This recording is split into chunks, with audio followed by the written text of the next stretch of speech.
Hello everyone, I welcome you all on your own YouTube channel English by शान रावत। और दोस्तों आज एक बार फिर आप सभी के सामने आया हूं अपनी जो ग्रामर की वीडियो के साथ, जिसमें कि दोस्तों आज हम सभी जो सीखने वाले हैं डिस्ट्रीब्यूटिव प्रोनाउन का पूरा कंसेप्ट। और दोस्तों आज का जो कंसेप्ट बड़ा इंपॉर्टेंट है, प्लस यहाँ से हमारा कई बार जो एग्जाम के अंदर क्वेश्चन देखा गया है। तो चलो दोस्तों बिना टाइम को वेस्ट किए हुए लेके चल रहा हूँ आज के अपने कंसेप्ट की तरफ। लेकिन एक छोटी सी रिक्वेस्ट है कि अगर चैनल अब तक सब्सक्राइब नहीं करा सब्सक्राइब कर लीजिए, और अगर बढ़िया लगा करे वीडियो तो भाई लाइक कर दिया करो और वीडियो को ज्यादा से ज्यादा शेयर करो, जिससे कि हर एक भाई की मदद हो सके। तो चलो दोस्तों शुरुआत कर रहे हैं। आज का जो मेरा कंसेप्ट है बड़ा ही इंपॉर्टेंट है, जबरदस्त है, और आज हम पढ़ेंगे मेरे भाई डिस्ट्रीब्यूटिव प्रोनाउन। आज हम पढ़ने वाले हैं डिस्ट्रीब्यूटिव प्रोनाउन, ठीक है जी। और देखिए जो डिस्ट्रीब्यूटिव प्रोनाउन है ये बड़ा प्यारा सा प्रोनाउन है, ठीक है। तो देखो भाई जब भी कभी बात आती है आपके डिस्ट्रीब्यूटिव प्रोनाउन की, तो डिस्ट्रीब्यूटिव प्रोनाउन के बारे में आपको एक बेसिक सी बात पता होनी चाहिए कि ये जो डिस्ट्रीब्यूटिव प्रोनाउन है भाई इसका काम क्या होता है। तो इसका काम होता है इट डिस्ट्रीब्यूट्स। ये क्या काम करता है भाई? It distributes. और ये जो डिस्ट्रीब्यूट्स मैंने वर्ड लिखा है, इस डिस्ट्रीब्यूट या फिर डिस्ट्रीब्यूट्स वर्ड का मतलब होता है भाई बांटना। इट्स मीन्स डिवाइड करना। तो कोई भी एक ऐसा प्रोनाउन जिसकी मदद से आप चीजों को डिवाइड करें, सभी लोगों के बीच में कोई चीज आप बांट दें, तो वही प्रोनाउन जो आपके होते हैं भाई वही कहलाए जाते हैं आपके डिस्ट्रीब्यूटिव प्रोनाउन। तो डिस्ट्रीब्यूटिव प्रोनाउन का काम क्या होता है कि डिस्ट्रीब्यूट, इट्स मीन्स ये बांटने का काम करते हैं, चीजों को डिवाइड करने का काम करते हैं। तो जिस भी प्रोनाउन की मदद से आप चीजों को डिस्ट्रीब्यूट करें वही आपका होता है भाई डिस्ट्रीब्यूटिव प्रोनाउन। अब ध्यान दीजिएगा कि डिस्ट्रीब्यूटिव प्रोनाउन के अंदर जो हम काउंट करते हैं, मात्र 3 प्रोनाउन को हम काउंट करते हैं। सबसे पहला मेरा होता है ईच, एक मेरा होता है भाई आइदर, और एक मेरा होता है भाई नाइदर, ठीक है जी। डिस्ट्रीब्यूटिव प्रोनाउन के अंदर आपके 3 प्रोनाउन को काउंट किया जाता है, ईच, आइदर और नाइदर। अब इन तीनों को कंसेप्ट क्या है, किस तरीके से इनको हमें डील करना है, इसको समझिए भाई। देखिए जो ये ईच वर्ड है इसको आप सभी जानते हैं, इट्स मीन्स इसका मतलब आपका होता है प्रत्येक। ईच का मीनिंग आपका क्या होता है? प्रत्येक। इट्स मीन्स जब भी कभी आपके पास जितनी भी टर्म्स हैं आपको उन सभी की बात करनी है तो आप वहां पर यूज करेंगे ईच का। जैसे कह सकते हो ईच स्टूडेंट, मतलब प्रत्येक स्टूडेंट। कहने का मतलब क्या हुआ, जितने भी स्टूडेंट है आप सभी की बात कर रहे हैं। मैं कह दूं ईच मैन, हर एक व्यक्ति। तो ईच के बारे में आपको याद रखना है कि ईच का मीनिंग क्या होता है? प्रत्येक होता है। और जब भी कभी आपको सभी की एक बार में ही बात करनी है तो आप यूज करेंगे ईच का। इसके लिए आप एक वर्ड और भी यूज कर सकते हैं, हर एक या फिर हर, ठीक है ना। जैसे कि बोलते हैं कि हर कोई जो अच्छा इंसान है, तो हर जो आ रहा है वहां पे ईच की बात करनी है। बात करता हूं आइदर की, तो जो मेरा आइदर प्रोनाउन होता है इसका मतलब होता है 1 आउट ऑफ 2, ठीक है जी। आइदर का मतलब आपका क्या होता है? 1 आउट ऑफ 2। इट्स मीन्स किन्हीं भी 2 में से कोई एक। कहने का मतलब क्या है कि जब आपके पास कोई भी 2 चीजें हो और आपको दोनों में से किसी एक को सिलेक्ट करना हो, तो भाई वहां पर हम यूज करते हैं किसका? आइदर का। इसी के साथ बात जब भी कभी आपकी आती है नाइदर की, तो इसका मतलब होता है नॉट एनी आउट ऑफ 2, ठीक है जी। अब देखिए आइदर का जो यूज है, आइदर का यूज आप तब करते हैं कि जब आपके पास कोई 2 टर्म है और आप दोनों में से किसी एक को सेलेक्ट कर रहे हैं, तो आप वहां पर आइदर का यूज करेंगे। लेकिन अगर आपके पास कोई भी 2 टर्म्स हैं और आप दोनों में से किसी को पसंद नहीं कर रहे, तो भाई वहां पर आप यूज किसका करेंगे? नाइदर का यूज करेंगे। आई होप थोड़ा सा पॉइंट समझ में आ गया होगा। फिर से समझो, डिस्ट्रीब्यूटिव प्रोनाउन कौन से होते हैं कि जिसकी मदद से मैं डिस्ट्रीब्यूट करता हूं। कौन कौन से इसके अंदर आते हैं? तो 3 आते हैं मात्र, ईच, आइदर और आपका नाइदर। ईच का यूज कब करेंगे? जब आपको सभी की बात करनी तो ईच का यूज करेंगे। लेकिन आइदर का यूज कब करेंगे? जब 2 हैं आपके पास कोई भी टर्म्स, लेकिन 2 में से आपको किसी एक की बात करनी है, तो आप वहां पर आइदर का यूज करेंगे। इसी तरीके से अगर आपको बात नाइदर की करनी है, तो अगर 2 हैं टर्म्स आपके पास और आपको दोनों में से कोई पसंद नहीं आ रहा, तो आप वहां पर यूज करते हैं भाई नाइदर का, ठीक है जी। अब इसी कंसेप्ट से जुड़ा हुआ जो फर्दर कंसेप्ट है उस पर मैं लेकर के चलूंगा, लेकिन कुछ इंपोर्टेंट कंसेप्ट आप पहले सीखिए, ठीक है। मैं आपको कुछ इंपोर्टेंट कंसेप्ट सिखाना चाहूंगा, कंसेप्ट को समझना मेरे भाई। कंसेप्ट में एक पूछना चाहूंगा आपसे कि अगर आपके कोई भी 2 नाउन है, ठीक है जी, आपके कोई भी 2 नाउन है और वो आपके प्रेपोजिशन ऑफ से जुड़े हुए हैं, ठीक है, और आपके उसी के साथ आपकी आ रही है सेंटेंस के अंदर वर्ब, तो आप मुझे ये बताइए कि ये जो मेरे भाई वर्ब होगी ये किसके अकॉर्डिंग आएगी। एक बार फिर से पूरे कंसेप्ट को सुनिए। कंसेप्ट कहता है कि अगर आपके कोई भी दो नाउन है प्रेपोजिशन ऑफ के साथ आपके जुड़े हुए हैं तो जो भाई वर्ब है वो वर्ब किसके अकॉर्डिंग आएगी। कहने का मतलब है कि वर्ब नाउन सेकंड के अकॉर्डिंग आएगी या फिर जो आपकी वर्ब है वो नाउन फर्स्ट के अकॉर्डिंग आएगी। तो इस बात को ध्यान से समझना कि अगर दो नाउन प्रेपोजिशन ऑफ के साथ जुड़े तो जो आने वाली मेरी वर्ब होती है वो भाई हमेशा किसके अकॉर्डिंग आती है, नाउन फर्स्ट के अकॉर्डिंग आती है। वर्ब किसके अकॉर्डिंग आती है, नाउन फर्स्ट के अकॉर्डिंग आती है। ये था मेरा कंसेप्ट फर्स्ट। इसी के साथ एक कंसेप्ट और सीखिए कि अगर नाउन की जगह आपके कोई भी दो प्रोनाउन हैं और वो आपके प्रेपोजिशन ऑफ के साथ जुड़ गए, ठीक है जी, आपके कोई भी दो प्रोनाउन है और वो प्रेपोजिशन ऑफ के साथ जुड़ गए तो उस कंडीशन में आने वाली वर्ब किसके अनुसार आएगी। समझ रहे हैं बात को। पहली कंडीशन में मैंने आपको बताया कि भाई अगर दो नाउन है प्रेपोजिशन ऑफ के साथ जुड़े तो वर्ब किसके अनुसार आएगी, भाई हमेशा पहले के अनुसार आती है। कहने का मतलब क्या है कि अगर पहला सिंगुलर हुआ तो वर्ब भी सिंगुलर आएगी और अगर पहला प्लूरल हुआ तो आपकी वर्ब भी कैसे आएगी, भाई प्लूरल आएगी। ठीक है, इसी के साथ अब मैं सेकंड कंसेप्ट आपको समझाना चाह रहा हूं। ये कहता है कि अगर आपके कोई भी दो प्रोनाउन हैं और भाई वो आपके जो है जुड़ गए प्रेपोजिशन ऑफ के साथ तो मेरी वर्ब किसके अनुसार आएगी। तो बिल्कुल परेशान नहीं होना, ऐसी कंडीशन में भी जो आपकी वर्ब होती है ये आपकी फर्स्ट प्रोनाउन के अनुसार आती है। ठीक है जी, एक बार फिर से सुन लो कि अगर दो प्रोनाउन किसी प्रेपोजिशन ऑफ के साथ जुड़े तो भाई उस कंडीशन में जो आने वाली वर्ब होगी वो हमेशा प्रोनाउन फर्स्ट के अनुसार आएगी। ठीक है जी, यहां तक किसी को कोई दिक्कत, बिल्कुल दिक्कत नहीं होनी चाहिए। ठीक है, इसी के साथ अगर मैं आपको इसका पूरे की समरी कह दूं, पूरा इसका निचोड़ कह दूं या फिर इसका एट अ ग्लैंस बात कर ले तो इसके ग्लैंस को समझिए। ग्लैंस मेरा ये कहता है भाई कि अगर आपके कभी भी कोई भी दो सब्जेक्ट, ठीक है, ग्लैंस मेरा क्या कहता है कि कभी भी कोई भी आपके दो सब्जेक्ट प्रेपोजिशन ऑफ के साथ जुड़े तो मेरे भाई आने वाली जो आपकी वर्ब होगी वो आपकी हमेशा आएगी according to the first subject. किसके अनुसार आएगी मेरे भाई, according to the first subject. इस पॉइंट को बिल्कुल दिमाग में बिठा लेना अच्छे तरीके से। ठीक है, अब देखो मैं कह रहा हूं कि आपके कोई भी दो सब्जेक्ट हैं, अगर वो प्रेपोजिशन ऑफ के साथ जुड़ रहे हैं तो वर्ब किसके अनुसार आएगी, भाई सब्जेक्ट फर्स्ट के अनुसार। अब देखो सब्जेक्ट जो होता है मेरा या तो प्रोनाउन बन सकता है या फिर नाउन बन सकता है। इनके अलावा कभी भी कोई अनदर पार्ट्स ऑफ स्पीच किसी भी सेंटेंस का सब्जेक्ट नहीं बनते। 99% कंडीशंस में जो पार्ट्स ऑफ स्पीच का कंसेप्ट है वो ये कहता है कि जो आपके नाउन है या फिर जो आपका प्रोनाउन है वही सेंटेंस का सब्जेक्ट बनेगा। तो आप ध्यान दें कि अगर दो सब्जेक्ट प्रेपोजिशन ऑफ के साथ जुड़े तो वर्ब कैसे आएगी, भाई हमेशा पहले के अनुसार आती है। भला कैसे आती है, क्या कंसेप्ट है, तो इस पर मैं आपको लेकर के चलूं। देखो इसी पे मैं आऊंगा लेकिन मैं चाहता हूं आपका कंसेप्ट बिल्कुल बढ़िया से तैयार हो, आप किसी चीज को रटे ना। ठीक है, तो इसलिए मैं आपको इसकी डिटेल में बता रहा हूं। जैसे कि मैं एग्जांपल देता हूं भाई, एग्जांपल देखो मैं क्या कहना चाहता हूं। एग्जांपल मेरा देता हूं, मैं बोलता हूं कि the students of government college is या आर वेरी इंटेलिजेंट। ठीक है जी, मैंने आपके सामने एग्जांपल दिया। एग्जांपल से आपको पूरी सारी बातें क्लियर हो जाएंगी। मैं कहना चाह रहा हूं कि the student of government college, भाई आपने देखा प्रेपोजिशन ऑफ आ रही थी और ये जो मेरा द स्टूडेंट था ये मेरा क्या था भाई, सब्जेक्ट फर्स्ट था, और ये जो मेरा गवर्नमेंट कॉलेज था ये मेरा सब्जेक्ट सेकंड था।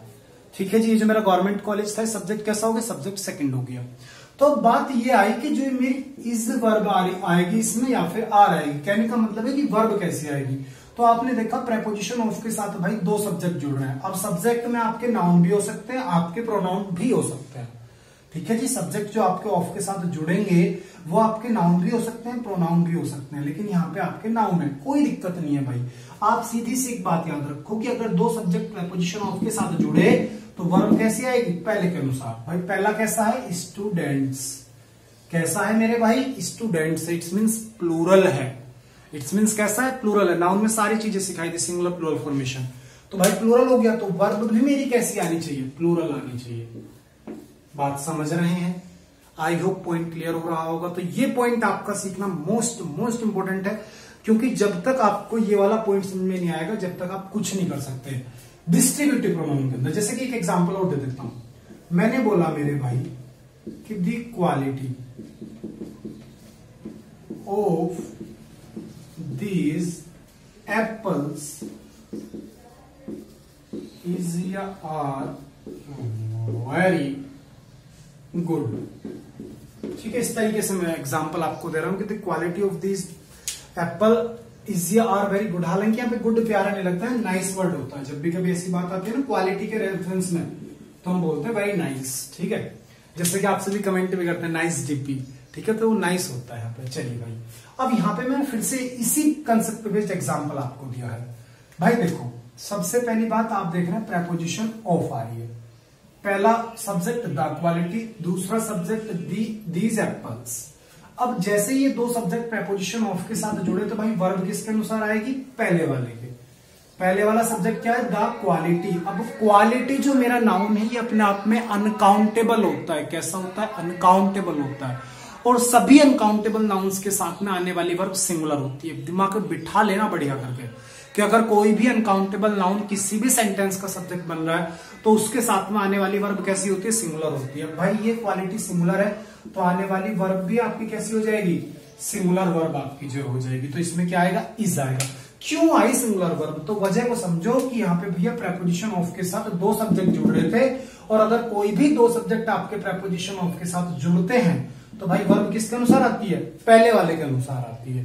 तो ये आपका एक बेसिक कंसेप्ट था जो बता दिया। आई होप कंसेप्ट क्लियर हो गया होगा। फिर से इजी वर्ड्स में सुन लो। दो सब्जेक्ट प्रेपोजिशन के साथ जुड़े तो वर्ब पहले के अनुसार आएगी। अगर पहला सिंगुलर है तो वर्ब सिंगुलर आएगी, पहला प्लूरल है तो वर्ब प्लूरल आएगी। बात समझ गए? चलिए अब देखो, मैं आपको और इसी कंसेप्ट पे डिटेल में लेके जाऊंगा कि आखिरकार क्यों सिंगुलर प्लूरल की कहानी जुड़ जाती है मेरे इस कंसेप्ट में। तो भाई और डिटेल में चीजों को समझ लो। एक बार पढ़ो, लेकिन ऐसा पढ़ो कि जिंदगी में दोबारा ना पढ़ना पड़े। ठीक है ना? तो भाई यहाँ पे बात सारी ऑफ की टिकी हुई थी। ठीक है, जो मैंने आपको कंसेप्ट बताया, क्या बता रहा था मैं? ऑफ के बारे में आपको सारा कंसेप्ट बता रहा था। तो इस ऑफ की पूरी कहानी समझ लो आज ही, जो कभी जिंदगी में ऑफ ना पढ़ना पड़े। देखो भाई, जो ऑफ है ना वो पूरी इंग्लिश ग्रामर के अंदर आपके तीन काम करेगा। ठीक है, एक तो आपका काम करेगा पोजीशन को दिखाने का। ठीक है जी, एक आपका काम करेगा मेरे भाई रिलेशन को दिखाने का। ठीक है जी, और एक मेरा काम करेगा सिलेक्शन को दिखाने का। जिस बच्चे को ये तीनों काम समझ में आ गए और जिस बच्चे को ये पहचानना आ गया कि कब कौन सा काम मेरा ऑफ कर रहा है, तो समझ लो वो ऑफ के रिगार्डिंग कभी कोई एरर छोड़ ही नहीं सकता। मतलब हर एक एरर को वो डील कर जाएगा। अब यहां पे ध्यान से देखना बात को भाई। देखो, सबसे पहला काम क्या होता है? पोजीशन शो करना। पोजीशन आप सभी जानते हैं मेरे भाई, पोजीशन मेरा होता है अधिकार। पोजीशन क्या होता है मेरे भाई? अधिकार होता है। और इस पोजीशन को शो करने के जो केस होता है, यूज होता है, उसको बोला जाता है आपका पजेसिव यूज या फिर पजेसिव केस। और इस पर बेस्ड मैंने आपको दो वीडियोस नाउन में डाल रखी हैं, एक बार अगर तक नहीं देखी देख लेना। ठीक है, पजेसिव केस का मैंने एक बेसिक लेवल, एक एडवांस लेवल करके दो पार्ट्स में डिवाइड किया है और उसमें बड़ा डिटेल में समझा रखा है। तो भाई इसे तो वहां से कर लेना। ठीक है, अधिकार जैसे राम की पुस्तक तो राम्स बुक हो गया। मैं बोलूं पंखे की पंखड़ी तो द ब्लेड ऑफ फैन हो गया। ठीक है, तो ये सारा कहानी में बता चुका हूं आपको। अगर नहीं देखी तो देख लेना।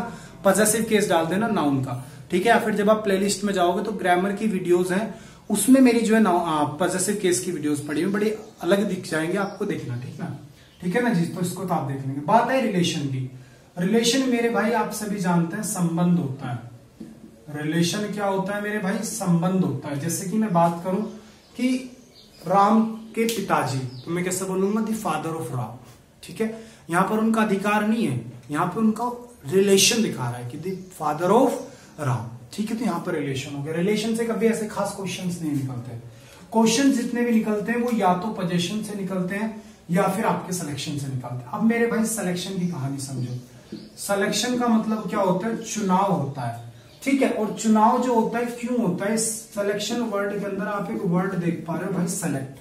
साफ साफ देख पा रहे हो ना, SELECT, सेलेक्ट। और सेलेक्ट का मेरे भाई मतलब आपसे भी जानते हैं, सेलेक्ट का मतलब होता है छांटना। क्या मीनिंग होता है मेरे भाई? छांटना, छटनी करना। ठीक है, तो सिलेक्शन की जब भी कभी बात करेगा तो वो आपका कंसेप्ट बड़ा लाजवाब हो जाता है। और आज जो मैं ये बात बताऊंगा सारी सिलेक्शन पे बेस्ड होगी। ठीक है, तो ऑफ की कहानी समझे कि ऑफ का काम क्या होता है? तीन काम करेगी। पोजीशन दिखाएगी, अधिकार दिखा सकती है, रिलेशन दिखा सकता है मतलब संबंध दिखा सकता है, सिलेक्शन दिखा सकता है मतलब आपके चुनाव को दिखा सकता है कि सेंटेंस के अंदर क्या हो रहा है, चुनाव हो रहा है, चीजों को छांटा जा रहा है, चीजों को सेलेक्ट किया जा रहा है। ठीक है मेरे भाई, अब कंसेप्ट पे आपको लेकर के चल रहा हूं, कंसेप्ट को समझना। ठीक है, सिलेक्शन वाले केस पे थोड़ा सा और बात करूंगा, लेकिन कंसेप्ट की हेल्प से। इन दो पे मैं बात कर चुका। अब भाई कंसेप्ट मेरा ये कहता है कि अगर मेरे किसी भी सेंटेंस का सब्जेक्ट आपका क्या बन रहा है, ईच बन रहा है, आइदर बन रहा है, और आपका मेरे भाई नाइदर बन रहा है। ठीक है, कहने का मतलब क्या है, आपके किसी भी सेंटेंस की जो शुरुआत है वो आपकी ईच से, आइदर से या फिर नाइदर से हो रही हो, और इनके जस्ट बाद में आपको देखने को मिल जाए अपनी प्रेपोजिशन ऑफ। क्या देखने को मिल जाए मेरे भाई, प्रेपोजिशन ऑफ। तो ध्यान दीजिएगा कि इनके साथ में जो आपका आने वाला नाउन होगा या फिर ये जो आपका आने वाला प्रोनाउन होगा, ये मेरा भाई हमेशा आएगा प्लूरल। ये मेरे भाई हमेशा कैसा आएगा, आपका प्लूरल आएगा। ठीक है, अब प्लूरल क्यों आएगा ये सीखने वाली बात है। यहां पर ही प्लूरल इसलिए आता है क्योंकि ये जो मेरा यहां पर ऑफ होता है, ये जो मेरा यहां पे ऑफ होता है, यहां पर इस ऑफ का काम होता है सिलेक्शन का। इस ऑफ का काम क्या होता है मेरे भाई, सिलेक्शन को शो करने का काम होता है यहां पर इस ऑफ का। और आप सभी जानते हैं सिलेक्शन का मतलब होता है चुनाव, और चुनाव जब भी कभी आप किन्हीं भी चीजों के बीच में करेंगे तो उनकी संख्या एटलीस्ट 2 होनी चाहिए। समझ रहे हैं ना, जब आपके पास 2 पेन होंगे जब भी तो बोलोगे कि ये पेन बढ़िया है या ये पेन बेकार है। समझ रहे हैं ना, चुनाव कब कर सकते हो, जब कम से कम 2 हो, ज्यादा ज्यादा कितने भी है। ठीक है ना, इसी प्रकार से मान के चलो इलेक्शन हो रहा है, तो इलेक्शन कब होगा, जब कम से कम 2 कैंडिडेट खड़े हुए होंगे। एक बात बताओ, अगर एक कैंडिडेट खड़ा होगा तो क्या चुनाव हो सकता है, चुनाव ही पॉसिबल नहीं है, फिर तो मजबूरी होगी कि भाई उसी को वोट देनी है। समझ रहे हैं ना, तो यहां पर ये जो मेरा प्रेपोजिशन ऑफ है काम किसका कर रहा है, सिलेक्शन का कर रहा है। अब सिलेक्शन का मतलब चुनाव, अब चुनाव का मतलब छट नहीं करना, तो छाटेंगे कब, जब कम से कम 2 या 2 से ज्यादा चीजें मेरे पास हो। तो 2 या 2 से ज्यादा चीजें कैसी होती है, अपने आप में प्लूरल होती है। तो इस वजह से आने वाला जो नाउन या प्रोनाउन मेरा होता है वो कैसा होता है मेरे भाई, प्लूरल आपका होता है, कभी भी सिंगुलर नहीं हो सकता। बात समझ में आ गई, आई होप आ गई होगी। चलो अब देखो, ये तो बात यहां तक की कर ली मैंने। अब इससे आगे की भी बात मुझे सीखनी है कि अगर भैया बात आ गई वर्ब की, सेंटेंस आगे बढ़ा दिया तो आने वाली वर्ब कैसी होगी। तो भाई वर्ब की कहानी समझना कि आने वाली वर्ब जो आपकी होगी वो हमेशा आपकी रहेगी मेरे भाई सिंगुलर। आने वाली वर्ब कैसी होगी, सिंगुलर होगी। अब क्यों होगी इसका भी कंसेप्ट समझो कि सिलेक्शन आपने किया, आपने चुनाव किया, तो चुनाव तो आपने बहुत सारी चीजों में से किया, लेकिन चुन करके कितना निकालोगे, 1। बात समझ रहे हैं ना, आपके पास 20 पेन थे, मैंने बोल दिया इन 20 में से कोई एक छांटिए या फिर एक को चुनिए, तो आपने 20 को देखा, 20 को जज किया, अपना ट्राई करा और एक चुना, तो बात तो उस एक पेन की होगी, 20 की नहीं हो सकती। समझ रहे हैं, उस 20 का काम कहां था, बस यहां पे था इस नाउन या प्रोनाउन को प्लूरल बनाना। लेकिन 20 में से निकाला कितने पेन, एक पेन निकाला, तो एक कैसा होता है, सिंगुलर, तो उसके हिसाब से भाई वर्ब कैसी आएगी, सिंगुलर वर्ब। बात कुछ जमी दिमाग पे नहीं जमी, आई होप समझ में आ रहा होगा, नहीं आया तो एग्जाम्पल से समझा दूंगा, चिंता बिल्कुल मत करना भाई। ठीक है ना, तो यहां तक की बात आपको समझ में आ गई होगी। अब इसी पे बेस्ड एग्जाम्पल देखो, ये भाई ऑफ का काम था, तो अब सिलेक्शन पे मैं समझा रहा हूं आपको कि सिलेक्शन कैसे होता है, किस तरीके से इसकी कंडीशंस होती हैं। पोजेशन रिलेशन पहले बता चुका हूं, ठीक है भाई। तो चलो अब इस पे बेस्ड एग्जाम्पल देख लीजिए आप। मैं एक सीधा सा एग्जाम्पल देता हूं, और मैंने आपके सामने एक बेसिक सा एग्जाम्पल दे दिया कि एग्जाम्पल है first, either of the 2 brothers is या are intelligent।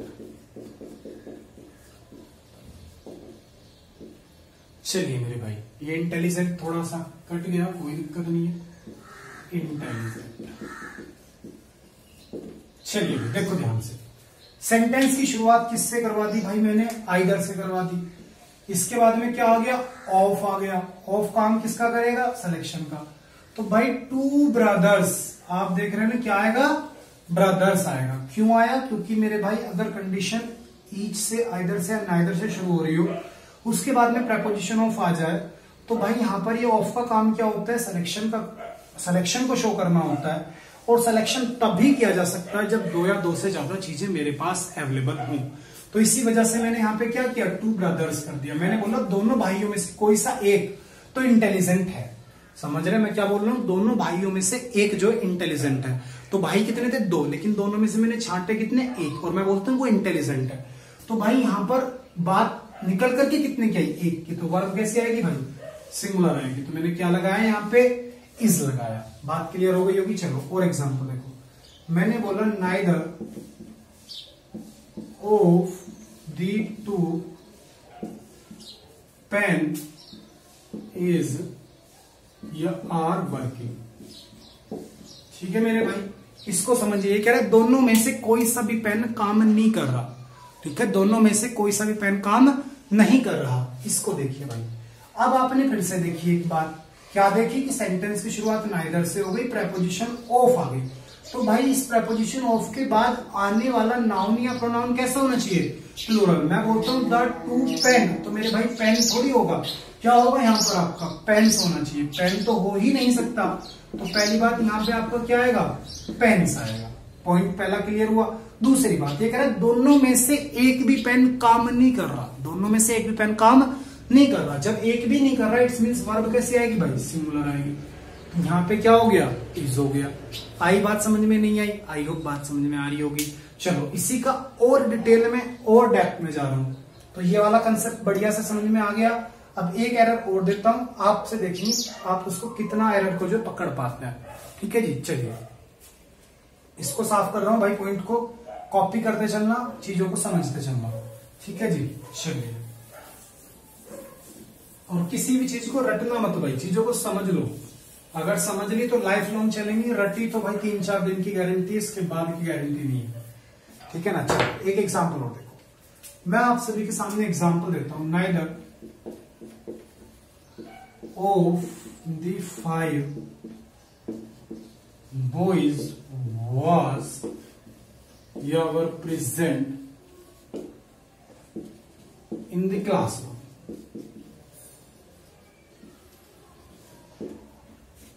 एग्जाम्पल समझ में आ गया। ये कह रहा है neither of the 5 boys was ever present in the classroom। अब आपको इस पे जो है बात करनी है, इसको कैसे डील किया जाए।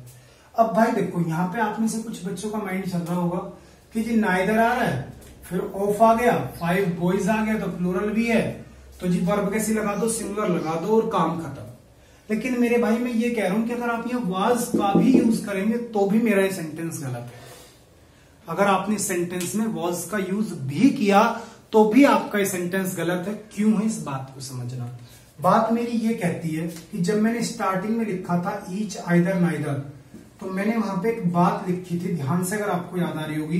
मैंने बोला था 1 out of 2, और इसी के साथ में मैंने यहां पे एक बात बोली थी कि नो वन या नॉट एनी आउट ऑफ 2। बात कुछ याद आ रही है भाई, जब वीडियो शुरू करी थी तभी बात बताई थी, समझ रहे।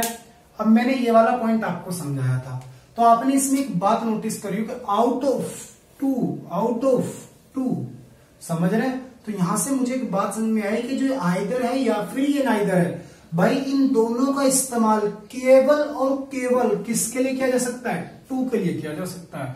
इट्स मीन्स अगर आप बात किन्हीं भी 2 चीजों की कर रहे हैं तो ही आइदर या नाइदर लगाया जा सकता है। लेकिन अगर जैसे ही आपने 2 से ज्यादा चीजों की बात करी, कितनों कर दी भाई, 5 की बात कर दी, तो यहां पर ये नाइदर जो है इसका यूज आप नहीं कर सकते। इसी प्रकार से इसके सेंस में आप आइदर का यूज भी नहीं कर सकते। बात समझ रहे हैं, बात क्या कहना चाह रहा हूं। तो पॉइंट को समझो कि जो ये आइदर है या फिर जो ये आपका नाइदर है, केवल और केवल 2 के लिए यूज हो सकता है, 2 से ज्यादा के लिए इनका यूज नहीं किया जा सकता। अब मेरा भाई क्वेश्चन फिर फंस गया। क्वेश्चन क्या फंसा, क्वेश्चन ये कहता है कि जी अगर 2 के लिए किया जा सकता है, तो अगर ऐसी कंडीशन फंस गई तो क्या करेंगे। 5 की जगह तो अपने पास से 2 कर नहीं सकते कि 5 लड़कों में से कोई भी उपस्थित नहीं था। तो इस एग्जाम्पल को अपने पास से ये थोड़ी कर दोगे कि 2 लड़कों में से कोई नहीं था, तो 3 कहां गए, सेंटेंस गलत हो गया। समझ रहे हैं ना। तो इसका भी एक सॉल्यूशन है भाई, सॉल्यूशन को समझो। सॉल्यूशन मेरा क्या कहता है, सॉल्यूशन मेरा ये कहता है कि हर एक वो जगह कि जहां पे आप आइदर का यूज करते हो या फिर आप नाइदर का यूज करते हो, ठीक है भाई, इन दोनों की जगह पर, ठीक है, इन दोनों की जगह पर दो से ज्यादा के सेंस में, ठीक है भाई, कब, फॉर मोर देन टू, ठीक है। इसी प्रकार से दो से ज्यादा के टर्म में, मोर देन टू टर्म्स के सेंस में अगर आपको बात करनी है मेरे भाई, तो आप क्या काम करना कि जहां जहां पे आइदर लगाते हो वहां पे लगा देना एनीवन, और जहां जहां पे नाइदर लगाते हो वहां पे लगा देना नन, या फिर वहां पे लगा देना नो वन। बात कुछ जमी दिमाग में नहीं जमी, फिर से समझ लो। आइदर और नाइदर का इस्तेमाल केवल दो के लिए किया जा सकता है। अगर आप दो से ज्यादा की बात करना चाहते हैं तो जहां जहां आइदर की बात कर रहे हैं, मतलब पॉजिटिव सेंस में अगर आपको बात करनी है तो आप एनीवन का यूज करेंगे, और अगर आपको नेगेटिव सेंस में बात करनी है तो आप वहां पे नो वन का यूज करेंगे या फिर नन का यूज करेंगे। बात क्लियर हो गई होगी। तो जैसे कि मेरा सेंटेंस था, इसमें बात कितनों की हो रही थी भाई, 5 की हो रही थी, तो यहाँ नाइदर नहीं आ सकता, इस नाइदर की जगह पर क्या आएगा, नन आएगा, या फिर मैं कह सकता हूं आपका नो वन आएगा। पॉइंट क्लियर हुआ सभी को? नहीं हुआ। लेकिन भाई नाइदर नहीं आ सकता, बात दिमाग में आ गई ना? चलिए, तो इस पॉइंट को भी हमेशा ध्यान रखो। जैसे कि मैं एक और एग्जांपल आपको दे देता हूं जिससे कि और अच्छे से बात समझ में आ जाए। एग्जांपल देखो, एग्जांपल कहता है कि either of the 10 girls was ready to perform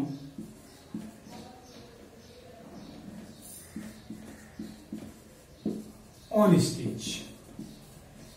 ठीक है, जिस एग्जाम्पल को समझिए, either of the 10 girls was ready to perform on stage, की 10 में से कोई एक लड़की जो तैयार है स्टेज पे परफॉर्म करने के लिए। ठीक है जी। अब आप साफ साफ शब्दों में सेंटेंस में देख पा रहे होंगे बात कितनी लड़कियों की हो रही है भाई, 10 की। लड़कियों की बात कितनी की हुई, 10 की। जब 10 की बात हुई तो क्या यहाँ पे आइदर का यूज किया जा सकता है? बिल्कुल नहीं हो सकता भाई। क्यों नहीं हो सकता? क्योंकि आइदर और नाइदर, इन दो का इस्तेमाल तो केवल और केवल दो के सेंस में किया जा सकता है। यहाँ लड़कियां कितनी है, 10 हैं। तो जब यहाँ 10 है तो मैं क्या काम करूंगा भाई, आइदर की जगह पर दो से ज्यादा के लिए क्या आता है, एनीवन आता है। तो मैं क्या लेकर के आऊंगा भाई, इस आइदर की जगह पर मैं लेकर के आऊंगा anyone of the 10 girls was ready to perform on stage। अब मेरा सेंटेंस ठीक हो गया, बात समझ में आ गई। तो आइदर, नाइदर और आपका ईच, साथ ही साथ आपका एनीवन और नन, ये कंसेप्ट क्लियर कर दिए। अभी पिक्चर बाकी है, बहुत कुछ इसमें बाकी है। ठीक है, जबरदस्त कंसेप्ट होने वाला है। यहां तक किसी भाई को कोई दिक्कत हो तो जल्दी से मुझे कमेंट वगैरह कर दो कुछ। हालांकि कमेंट भी करोगे तो मैं बाद में देखूंगा, कुछ सोल्यूशन नहीं है, केवल रिप्लाई कर पाऊंगा। लेकिन कोई दिक्कत नहीं भाई, इस पे तो भी बहुत कुछ कहानी बाकी है, आगे बढ़ रहा हूं। तो अब तक देखो मैंने क्या सीखा, एक बार समरी दिखाता हूं, थोड़ा सा और पिक्चर क्लियर करते हैं।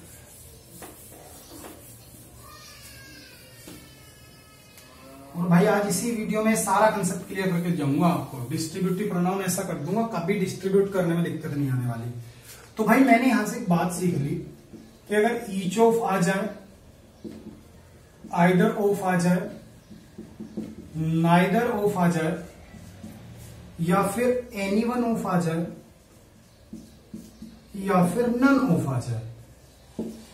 ठीक है मेरे भाई। तो अब तक मैंने सीखा कि अगर मेरे किसी भी सेंटेंस की शुरुआत each of, either of, neither of, anyone of और नन ऑफ से हो गई तो मेरे भाई उसके बाद में आने वाला नाउन या फिर जो आपका आने वाला प्रोनाउन है वो हमेशा भाई कैसा रहेगा आपका, वो आपका हमेशा रहेगा प्लूरल। आने वाला नाउन या प्रोनाउन आपका हमेशा कैसा रहेगा भाई, प्लूरल रहेगा। और जो आपकी आने वाली वर्ब है, और जो ये आपकी आने वाली वर्ब है, ये मेरे भाई लाइफ टाइम कैसी रहेगी, सिंगुलर रहेगी। आने वाली वर्ब जो ये कैसी रहेगी मेरे भाई, सिंगुलर रहेगी। तो ये सारा पॉइंट वही है जो अब तक मैं आपको क्लियर कर रहा था। क्यों है, क्योंकि आप सभी देख रहे हैं इसमें ऑफ आ रहा है सभी में, और ये जो सभी जगह पर ऑफ आ रहा है ये काम किसका कर रहा है भाई, सिलेक्शन का कर रहा है। और सिलेक्शन आपसे भी जानते हैं, सिलेक्शन में मैं काम क्या करता हूं, सिलेक्ट करने करता हूं। सेलेक्ट कब करूंगा कि जब जिन चीजों में से छांट रहा हूं वो कैसी हो भैया, प्लूरल हो। अब सेलेक्ट कर रहा हूं इट्स मींस किसी एक को सेलेक्ट करूंगा छांट करके, तो कोई एक ही लाऊंगा ना। तो जब एक लाऊंगा तो भाई बात उसी की होगी, तो वर्ब उसके अनुसार कैसी आ जाएगी आपकी, सिंगुलर आ जाएगी। आई होप यहां तक का पॉइंट क्लियर हुआ होगा। अब इससे आगे चलता हूं, ठीक है ना। इससे आगे की पिक्चर आपको जो दिखाना चाहूंगा। अब देखो भाई, इससे आगे की पिक्चर मेरी क्या कहती है। अब तक नाउन प्रोनाउन सिंगुलर प्लूरल पे बात मैंने कर ली, अब थोड़ा आगे चलो।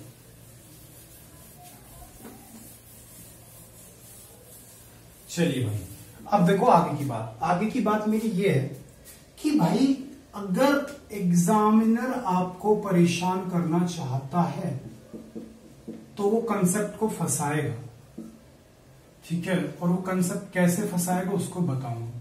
वो ये कहेगा कि इसी के साथ में अगर बात प्रोनाउन किया जाए तो प्रोनाउन कौन सा यूज किया जाए, भला कैसे। ध्यान से देखो, एक एग्जांपल दूंगा फिर इस कंसेप्ट पे आता हूं। मैंने बोला कि आइदर, या फिर सीधा सीधा चलो आइदर का यूज कर देते हैं। Either of the two students was come on time with his, her या फिर their parents। ठीक है जी, एग्जाम्पल को ध्यान से एक बार पढ़ लीजिए। Either of the two students was come on time with his, her या their parents। भाई सेंटेंस में आपने एक बात नोटिस करी है, क्या रहा है, his, her, their। अब यहां पे आकर के मैं फंस गया, ठीक है जी, यहां पर आकर के मैं फंस गया कि यहां पे मैं his लगाऊं, her लगाऊं या their लगाऊं।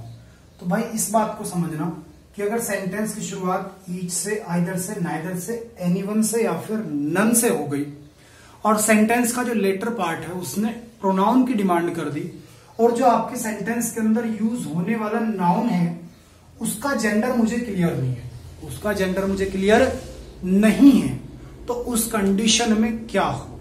ठीक है भाई, तो उस कंडीशन को समझो कि इनके साथ में आने वाला जो आपका प्रोनाउन है, इनके साथ में आने वाला जो आपका प्रोनाउन है कब, when gender is not known, या जेंडर इज अननोन कह दो, या फिर कह सकता हूं कि जेंडर इज नॉट क्लियर कह दो, कुछ भी बोल सकता हूं मैं, जेंडर इज नॉट क्लियर।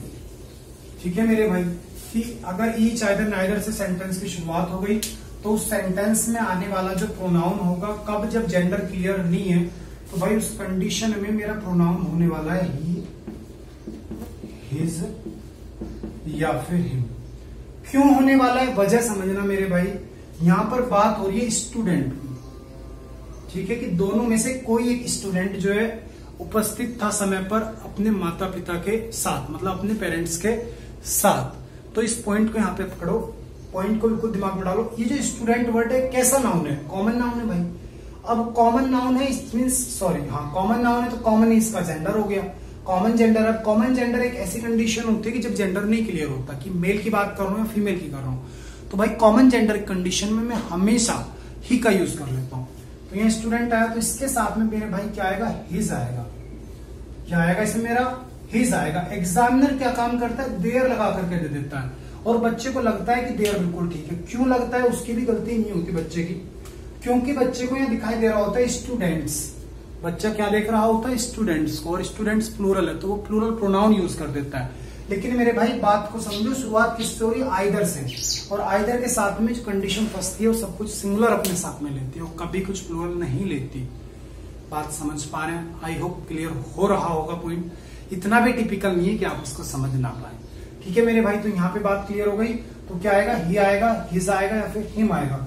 लेकिन मेरे भाई क्या नहीं आ सकता, कभी भी देयर नहीं आ सकता। एग्जामिनर 99% कंडीशंस में आपको देयर देगा, ठीक है। लेकिन यहाँ पे फंस मत जाना। फंस क्यों नहीं जाना, एक एग्जाम्पल और दे रहा हूं। एग्जामिनर बहुत तेज हो गया आजकल, एग्जामिनर ऐसे ऐसे क्वेश्चन डालने लगा कि बच्चा चकरा जाता है। जैसे कि मैं इसी को कर दूं कि either of the two girls,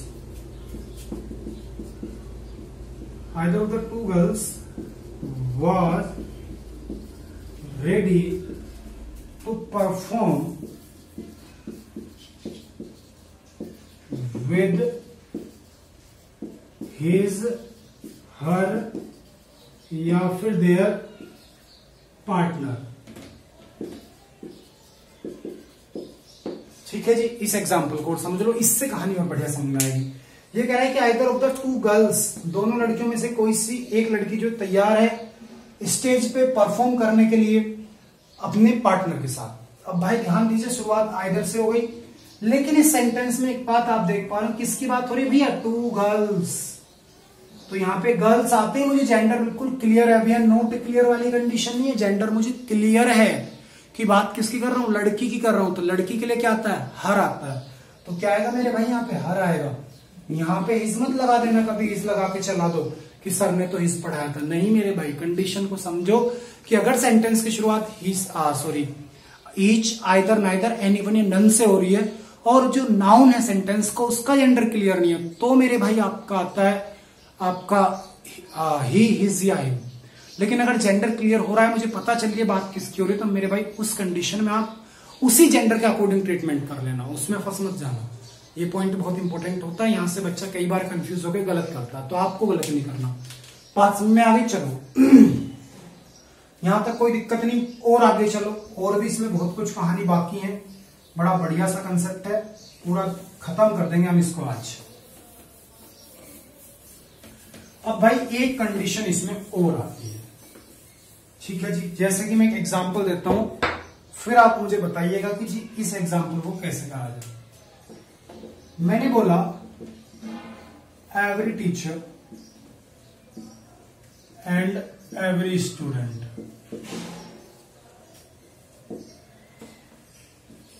of this class was your common time। ये ऑफ दिस क्लास एक्स्ट्रा ले लिया मेरे भाई, इसने थोड़ा सेंस बिगाड़ दिया, क्योंकि स्टूडेंट की बात तो ठीक है लेकिन टीचर की सेंस में क्लास वाली बात अच्छी नहीं लगी, ठीक है। तो मैं इसको हटा रहा हूं।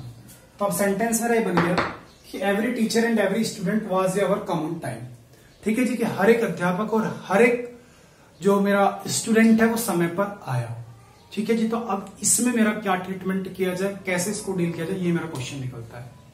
अब इस कंडीशन को आपको दिमाग में ऐसा बिठा लेना है कि लाइफ टाइम कभी दिक्कतें ना आए, ठीक है जी। इसको एग्जाम्पल को और थोड़ा सा जो है कॉम्प्लिकेटेड बनाता हूं, जिससे कि थोड़ा और मजा सा आ जाए। खैर पहले यहां तक की बात समझ लो, ठीक है। तो देखो भाई, सेंटेंस की इस कंडीशन को समझना, पहले इस स्ट्रक्चर को समझो, फिर अगले एग्जाम्पल को कॉम्प्लिकेटेड करूंगा। स्ट्रक्चर मेरी बड़ी इजी सी है, वो ये कहती है कि अगर सेंटेंस की शुरुआत एवरी से हो जाए, फिर इसके बाद नाउन आ रहा हो, फिर एंड आ रहा हो, फिर से एवरी आ रहा हो, फिर से कोई नाउन आ रहा हो, तो भाई सीधी सी बात है, फिर तो मेरी वर्ब ही आएगी। और इसके बाद में भी मेरा कुछ आ सकता है, जैसे कि इसके बाद में मेरा हो सकता है सेंटेंस प्रोनाउन की डिमांड कर दे, तो पूरा कंसेप्ट आज ही सीख लो, ठीक है ना। इस एक वीडियो में ऐसा कर लो डिस्ट्रीब्यूटिव प्रोनाउन को कि क्वेश्चन कहीं से भी आ जाए, आपका क्वेश्चन ही ना छूटे, ठीक है ना भाई। चलो तो इस कंसेप्ट को समझो कि अगर ऐसी स्थिति बन गई तो क्या होगा। भाई सबसे पहले एक बात समझो, अगर एवरी से सेंटेंस की शुरुआत हो रही है ना, तो ये जो आपका नाउन है ये आपका हमेशा रहेगा मेरे भाई सिंगुलर। नाउन कैसा रहेगा, सिंगुलर। दूसरी बात, यहां पे एवरी आ गया तो फिर से एवरी के साथ में आने वाला नाउन आपका कैसा रहेगा भाई, सिंगुलर रहेगा, ठीक है। अब सेंटेंस की शुरुआत किससे कर रहे हो, एवरी से, फिर से क्या ला रहे हो, एवरी। तो मेरे भाई आने वाली जो आपकी वर्ब है ये भी आपकी कैसी रहेगी, सिंगुलर रहेगी, ठीक है जी। जब आपके सेंटेंस में वर्ब ही सिंगुलर आ गई, नाउन भी आपके सिंगुलर आ रहे हैं, तो मेरे भाई आपका आने वाला जो प्रोनाउन होगा ये भी आपका कैसा रहेगा भाई, सिंगुलर ही रहेगा। ये भी आपका कैसा रहेगा, सिंगुलर रहेगा। अब सिंगुलर रहेगा तो इसका मतलब क्या है कि प्रोनाउन सिंगुलर रहेगा, तो इसका मतलब मेरे भाई आप ही का, हिज का या फिर हिम का ही इस्तेमाल जो करेंगे। बात थोड़ी सी कुछ जमी, कुछ आई बात समझ में, फिर से समझो भाई इजी शब्दों में। शब्द केवल इतने हैं कि अगर एवरी एक सेंटेंस के अंदर 2 बार आ रहा हो, जैसे कि every teacher, every student, every boy, every girl, ठीक है, इस तरीके से बात कर रहा हो, या फिर every pen and every pencil, तो अगर एवरी डबल आपको देखने को मिले तो भाई याद रखो नाउन भी सिंगुलर, वर्ब भी सिंगुलर, प्रोनाउन भी सिंगुलर, हर चीज, कहने का मतलब है सब कुछ आपका कैसा होगा, सिंगुलर होगा। बात समझ रहे ना, सब कुछ कैसा होगा, सिंगुलर होगा। ये पॉइंट बढ़िया लगाना। तो चीजों को अलग अलग ना रटो, चीजों को एक बार में समझ लो। कैसे भैया, कि नाउन जो है ये भी सिंगुलर, दूसरा नाउन है भैया ये भी सिंगुलर, वर्ब है मेरे भाई ये भी सिंगुलर, प्रोनाउन है ये भी सिंगुलर, और प्रोनाउन में सिंगुलर का मतलब क्या, या तो ही या फिर हिज या फिर हिम। बात समझ में आ गई। चलो एग्जाम्पल पे आ जाओ। मैंने एग्जाम्पल आपको दिया, every teacher and every student was your common time. अब इस एग्जाम्पल में देख रहे हो भाई एवरी डबल देखने को मिल गया, एवरी और भैया एवरी। तो पहली बात ये सिंगुलर हो गया सिंगुलर, दूसरी बात वर्ब कैसे आएगी, ये भी सिंगुलर। तो कैसा हो गया मेरा, वाज यहाँ पे आएगा। कंसेप्ट बहुत बढ़िया था, बच्चे कंफ्यूज होते हैं लेकिन आपको नहीं होना। ठीक है, एक एग्जाम्पल और देख लो जिसमें प्रोनाउन की बात कुछ कर लू मैंने बोला every boy and every girl should, every boy and every girl should do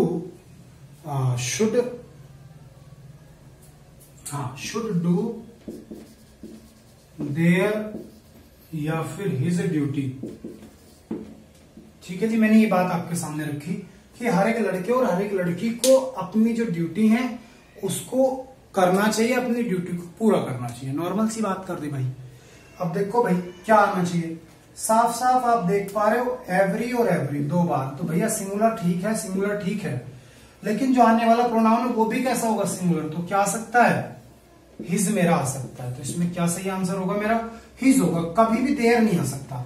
यहाँ पे बच्चे को कंफ्यूजन होती है कि देयर आएगा। क्यों कंफ्यूजन हो जाती है, वो सोचता है हर एक लड़का हर एक लड़की, तो मतलब अलग अलग प्लूरल की बात हो रही है। नहीं भाई, हर एक मतलब सिंगुलर बना दिया, सबको एक सा कर दिया।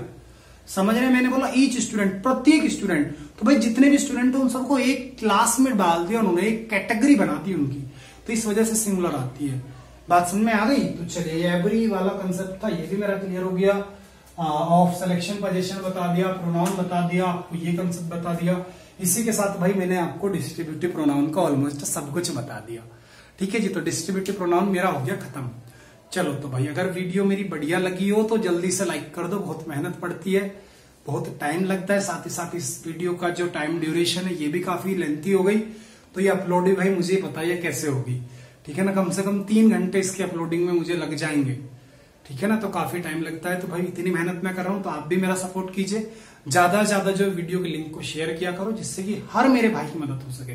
अगर मेहनत मैं करता हूं तो आपका भी एक छोटी सी रेस्पॉन्सिबिलिटी बनती है कि आप भी मुझे जो सपोर्ट करें। ठीक है भाई, तो चलो अपनी नेक्स्ट वीडियो में मिलूंगा। आई होप मजा भी आया होगा आज और आपने सेशन को एंजॉय भी किया होगा। तो नेक्स्ट वीडियो में मिलता हूं, तब तक के लिए bye bye, take care, wish you all the very best.